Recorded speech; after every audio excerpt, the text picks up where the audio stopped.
चरित्रहीन बंगला के महान उपन्यासकार शरत चंद्र चट्टोपाध्याय द्वारा रचित एक जनप्रिय बंगला उपन्यास है। यह उपन्यास 1917 ईस्वी में प्रकाशित हुआ था।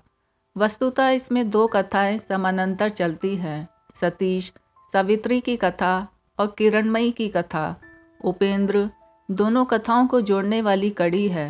वह सतीश और हारान बाबू का मित्र है। उपेंद्र के इर्द गिर्द दोनों कथाएं चलती हैं।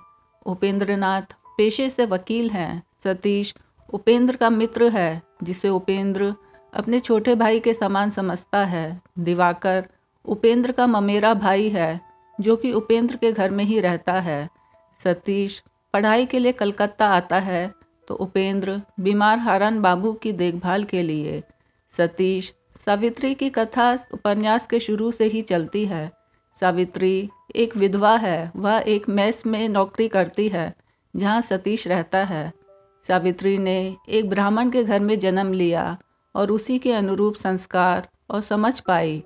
एक संबंधी द्वारा छल किए जाने से वह पति द्वारा त्याग होकर एक नौकरानी का कार्य करके जीविका चलाती है। उसे ऐसे कार्य भी करने पड़ते हैं जो केवल निम्न कुल या जाति की महिलाएं ही करती हैं, लेकिन यह सब करते हुए विषम परिस्थितियों में भी वह अपने चरित्र को बचाए रखती है।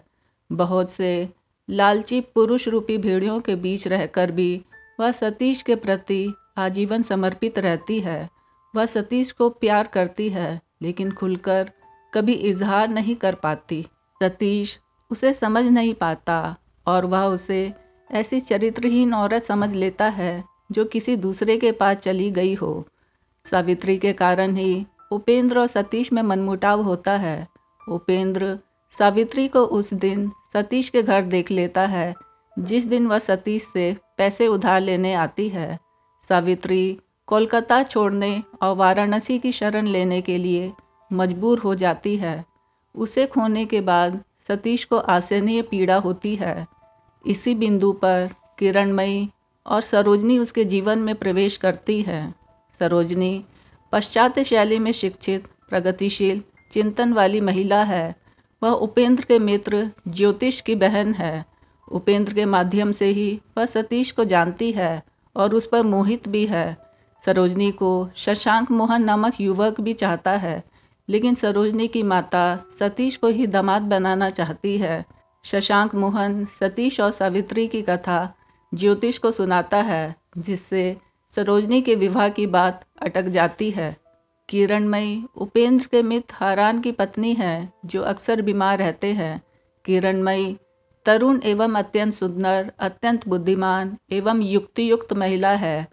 पति मृत्यु के द्वार के निकट पहुंच गया है। घर में 3 प्राणी हैं, पति और उसके अलावा एक सास है, जिसके लिए अपने बेटे के कल्याण के सिवा और किसी बात की चिंता नहीं है। दिन रात वह किरणमयी को जली कटी सुनाती है। पति की रुचि केवल इस बात में है कि किरणमयी आगे और पढ़े। किरणमयी अपने पति से संतुष्ट नहीं, क्योंकि उसका कहना है कि पति से उसके संबंध महज गुरु शिष्य के हैं। इसीलिए वह हारान का इलाज करने आने वाले डॉक्टर अनंग मोहन से संबंध बना लेती है, लेकिन बाद में उसे ठुकराकर उपेंद्र की तरफ झुकती है।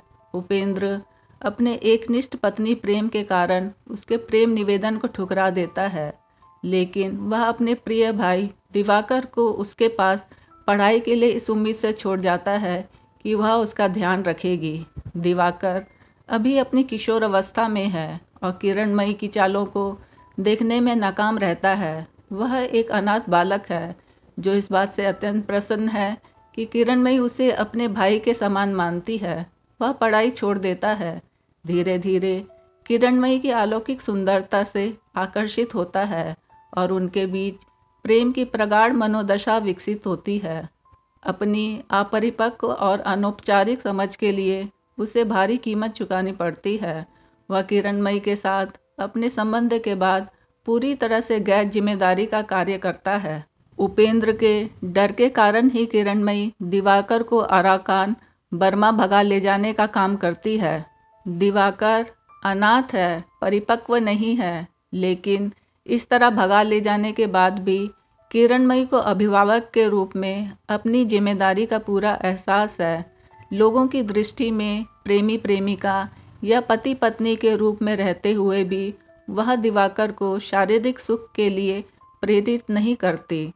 दिवाकर को गैर जिम्मेदार देखते हुए इसके लिए खुद को जिम्मेदार मानते हुए इस भूल का सुधार करती है। सतीश पिता की मृत्यु के बाद अपने पैतृक गांव चला जाता है और एक तांत्रिक के पीछे लगकर नशा करने लगता है और बीमार पड़ जाता है। सतीश का नौकर सावित्री को ढूंढ लाता है। सावित्री तांत्रिक को भगाकर सतीश को संभालती है।